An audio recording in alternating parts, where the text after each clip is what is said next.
Good morning, dear teachers, or afternoon, or evening, or night. I'm not really sure what time you're watching this.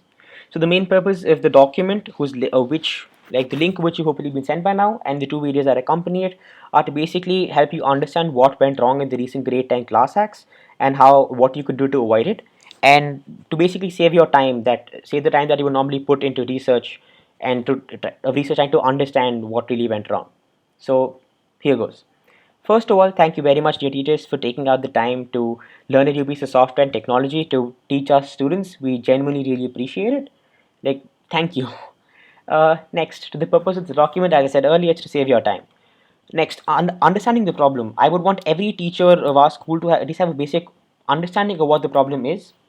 So the thing is, in recent times, there's been this phenomenon of Zoom meetings getting hacked, or as it's called, Zoom bombing, that's been taking place. And the main purpose, at least for most people, is that they've been sharing links of Zoom meetings which don't have a password onto social media platforms, which can be seen by anybody. And at this point in time, if you don't have a password on your Zoom meeting, it's quite easy to intrude. It's quite easy to intrude the meeting and do all sorts of stuff, right?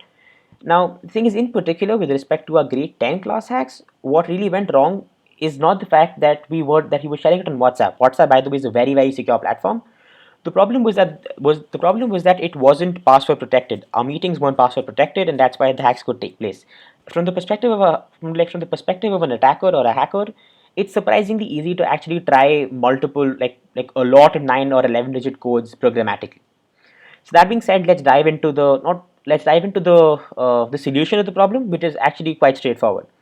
So there are basically two things that I would want you to do before I get to the main part of the video. The first thing would be that if you're on a laptop, you should be good. But if you're on a tablet or if you're using a mobile phone, you would want to get another laptop or tablet or mobile phone to accompany along with this, right? If you're on a laptop, you would just want to open up a new tab like so, and that should really save you time. Now, I want you to pause the video, follow the document up till this part where I say starting in order, and once you've done that, then come back. So hopefully you've read till now. The main point of the video is to save you the time of reading this really long table and following along. So what will happen now is that I want you to keep the video running if you're on your tablet or your phone. But if you're in laptop, I want you to switch to the new tab, the tab wherein you had your settings open. I have already signed into Zoom, so my settings are open here. Now I want you to follow along with everything that I'm saying on audio and follow that with your settings in front of you. If you have any problem, you can pause the video and I'll be putting a screencast of whatever is happening on my screen. So you can see exactly what I mean or whatever I'm referring to. So here goes. First of all, in your meetings tab, you'll have host video, like under the header of schedule meeting. Your host video could be on or off. It's really your choice. I personally prefer off. As a teacher, you might want it on because you will end up putting it on anyway. Participants video should be off. Audio type should be telephone and computer audio. Join before host should be off. Personal meeting ID, both the settings, that is use PMI when scheduling a meeting or use PMI when starting an instant meeting, both should be off. So the main purpose for this is like based on our research, you should only be using your personal meeting ID when you're absolutely sure you want to and you need to. And the use case is mostly limited to family, and like if you want to do a Zoom meeting with family, but no other case. In the next video, which will accompany part 2 of the document, I'll explain to you exactly how to use a PMI with these given settings. That is when both of these PMI settings are put to off.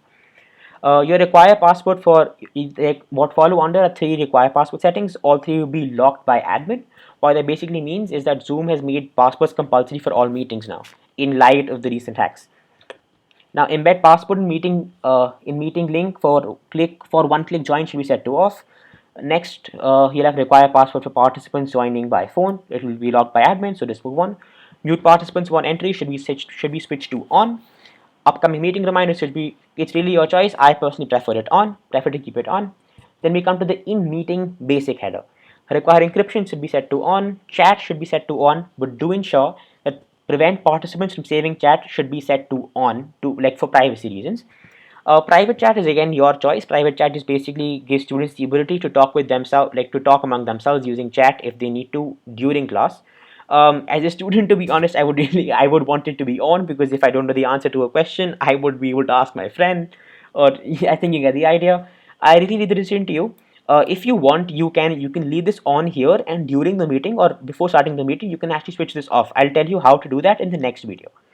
Next, Auto saving chats, that should be off. Play sound when participants join or leave, your choice. I personally prefer off. Feedback to Zoom should be off. Display end of meeting experience feedback survey should be off. Allow host to put attendee on hold should be on.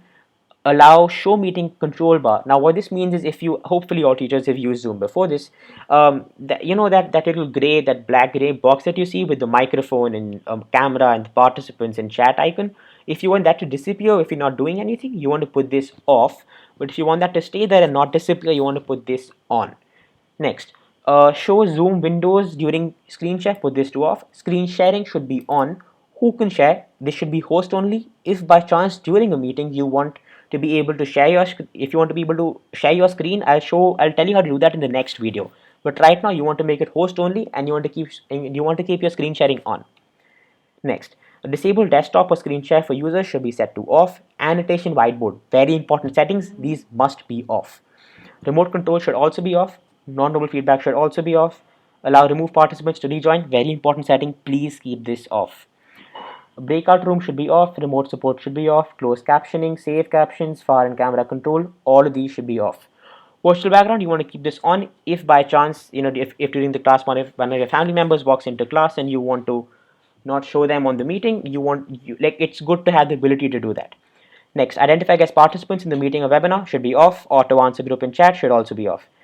Only show default email, or this should be off. Use HTML for Outlook plugin should be off. Allow users to select stereo audio, and the next option should be select original sound. Both these should be off. Waiting room, this is a very important setting. Please keep this on. Next is show joins from your browser link. Keep this on. It's pretty good to have that. Email notifications, both of them should be on. You won't really find much of a use case. It's good to have them on for safety's sake. Now coming to the other header, blur snapshot and iOS task switcher should be on. Invitation email will be by default in English. If it isn't, then switch it to English. Schedule privilege should be no one. That is, assign schedule privilege to no one. I can schedule for no one. So I hope that helped. If I was too fast paced, do tell me and reach out to me. I'll leave my email in. Actually, I'll ask Vandana or Vanakam to forward my email along with this. If you need any help, then please reach out to me. Hopefully this helped. Thank you very much for watching.